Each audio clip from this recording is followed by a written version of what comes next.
Bismillahirrahmanirrahim. Assalamu alaikum viewers. I am Zainab Arshad and you are now watching VUshort Lecture and Education Department. Friends, आज आपको Bif402 की assignment number 3 का solution बताऊंगी, जिसका question जो आपका टॉपिक है सीक्वेंस अलाइनमेंट, उसमें से आया हुआ है जी। तो क्वेश्चन है write a note on Pakistan biosafety measures. अच्छा, तो बायोसेफ्टी मेयर्स और चीज़ है, लेकिन पाकिस्तान से रिलेटेड पूछी गई है, स्पेसिफिकली एक कंट्री का पूछा हुआ है, तो हमने अपने मुल्क की बतानी है। तो बायोसेफ्टी होती क्या है? Biosafety levels are used to identify the protective measures needed in a laboratory setting to protect works. ठीक है, वर्कर को और इन्वायरमेंट को और पब्लिक को बचाते हुए लैब में काम करते हुए जो एहतियात हम करते हैं उन्हें हम बायोसेफ्टी जो है मेयर्स या रूल्स बोलते हैं। इसके जो हैं 4 लेवल्स होते हैं। बायोसेफ्टी लेवल 1, जिसमें हम इन्फेक्शियस एजेंट्स जो होते हैं और टॉक्सिन्स होते हैं उनको देखते हैं कि वो किस तरह डिजीज़ काज कर सकते हैं हेल्थी एडल्ट्स में। ये मैं वैसे बता रही हूँ आपको समझाने के लिए। बायोसेफ्टी 2 जो है वो लेबॉर्ट्री होता है use to mere moderate risk, जो ज़्यादा नुकसानदेह वाले एजेंट्स नहीं होते उनको देखने के लिए यूज़ की जाती है।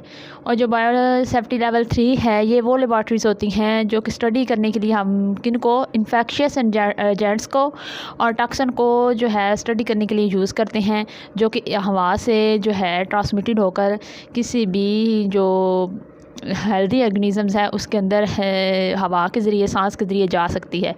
बायोसेफ्टी लेवल जो 4 है वो लेबॉर्ट्रीज़ होती हैं जहाँ पर हम स्टडी करते हैं इन्फेक्शियस एजेंट्स और टॉक्सिन्स को, जो कि बहुत ही ज़्यादा रिस्की होती हैं और हमें जो है बहुत ज़्यादा नुकसानात दे सकती हैं हेल्थ के हवाले से। तो ये थे बायोसेफ्टी रूल्स जो जनरली हम पढ़ते हैं, ये वो मेयर्स हैं। अब हमने देखना है कि पाकिस्तान में इनका रिकॉर्ड क्या है। तो चले स्टार्ट करते हैं। पाकिस्तान बायोसेफ्टी मेयर्स क्या हैं वो देखते हैं। There in Pakistan there are following biosafety measures. अब बायोसेफ्टी मेयर्स को हम रूल्स के अकॉर्डिंग जो है वो बयान करेंगे। अच्छा, पाकिस्तान के अंदर बहुत सारे अदारे हैं जो कि in Pakistan many institutes works using biosafety level 1, biosafety level 2 और लेवल्स पर अभी तक हमारे पास हैं। 3 और 4 जो है वो अभी हमारे पास लेवल अवेलेबल नहीं है। हमारे मुल्क में कौन कौन सी हैं? The national institute of health Islamabad जो है वो किसके ऊपर वर्क कर रहा है? बायोसेफ्टी लेवल 2 पे। और नेक्स्ट जो है बायोसेफ्टी लेवल 3 जो है बनाने की बल्कि पूरी तैयारी है। कहाँ पे? हिंडस हॉस्पिटल कराची में। ये है कि हमारे मुल्क में जितनी ज़्यादा फैसिलिटीज़ होंगी उसके हवाले से हमने ये गोल्स पूरे करने हैं। ज़्यादा लैब्स बना पाएंगे तभी बायोसेफ्टी रूल्स को फॉलो कर पाएंगे, तभी हम डिज़ीज़ को जो है उनकी मतलब जान सकेंगे, पढ़ सकेंगे। तो priorities and goals very among of facilities. The national institute of health for example fulfils the 22 object defined in ordinary number. अब ये एक नंबर है जो कि 1980 के हवाले से एक उन्होंने एक्ट जारी किया था, including advising the federal government on disease control. जिन्होंने वो एक बोर्ड था जो मिल के बैठे थे, उन्होंने फेडरल गवर्नमेंट को डिज़ीज़ कंट्रोल करने के लिए, इन्वेस्टिगेशन करने के लिए और किस तरह इस डिज़ीज़ को, कोई भी डिज़ीज़ है उससे बचने के लिए इंस्टीट्यूट को डेवलप करवाया था। तो ये है। और बेसिकली जो बायोसेफ्टी लेवल 2 और 3 लेबॉर्ट्रीज़ हैं वो आगा खान यूनिवर्सिटी में प्राइवेट ही काम कर रही हैं। प्राइवेट ऐसे है कि जो लेबॉर्ट्रीज़ हैं वो डायग्नोस्टिक कर रही हैं प्राइवेट, ठीक है, हुकूमत की एड के बगैर।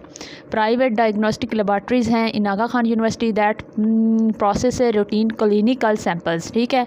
द बायोसेफ्टी लेवल 3 जो है is primarily used for processing samples from patients suspected of mycobacterium. ठीक है। ये बायोसेफ्टी लेवल जो है वो लेबॉर्ट्री किसके लिए यूज़ की जाती है? बेसिकली उस मरीज़ के लिए जो माइकोबैक्टीरियम ट्यूबरक्लोसिस इन्फेक्शन से जो है शिकार हुआ है। दी बायोसेफ्टी लेवल 3 जो है at Indus hospital is used mainly for TB.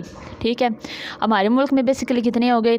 Biosafety level 1, 2 and 3। अभी 4 नहीं आया, मतलब हाई लेवल की जो लेबॉर्ट्रीज़ हैं वो अभी हमारे कंट्री में नहीं है। तो इसके हवाले से डिस्कशन की जा रही है। पाकिस्तान बायोसेफ्टी रूल्स हैं 2005 के अकॉर्डिंग, जो कि जेनेटिकली मॉडिफाइड ऑर्गेनिज्म से रिलेटेड है, किस तरह हम उनको यूज़ करके न्यू प्रोडक्ट बना सकते हैं और इस तरह की न्यू लैब्स ला सकते हैं। तो ये वाले कुछ रीड आउट कर लीजिएगा, ये मैंने दिखाया हुआ है आपको।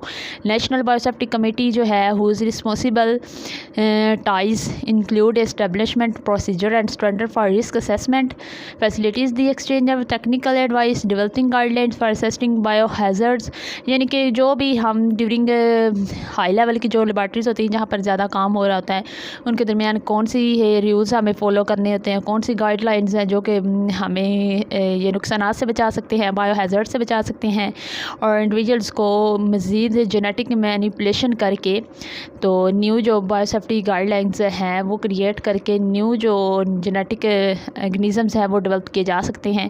तो मतलब हाई लेवल की जो लेबॉर्ट्रीज़ का वर्क है वो रिसेंटली अभी स्टार्ट नहीं हुआ, जल्द ही जो है हमारी कंट्री में भी स्टार्ट हो जाएगा। तो ये एक छोटी सी रिपोर्ट थी जो आपने अपनी वर्डिंग में लिखनी है, ठीक है। आपने इसको अपनी वर्डिंग में लिखना है, इसको एज इट इज़ से नहीं लिखना, यहीं से रीड आउट करके। और मेरी ये वीडियो अच्छे से अगर आपको समझ आ गई है तो उम्मीद है कि आप अपनी वर्डिंग में लिख लेंगे। और नेक्स्ट ये है कि ये नीचे भी इनका लिखा हुआ है क्राइटेरिया भी, वो भी आप रीड आउट कर लीजिएगा। और वीडियो पसंद आई है तो लाइक कर दें, चैनल को सब्सक्राइब कर दें। इसी के साथ मुझे दीजिए इजाज़त। अल्लाह हाफिज़।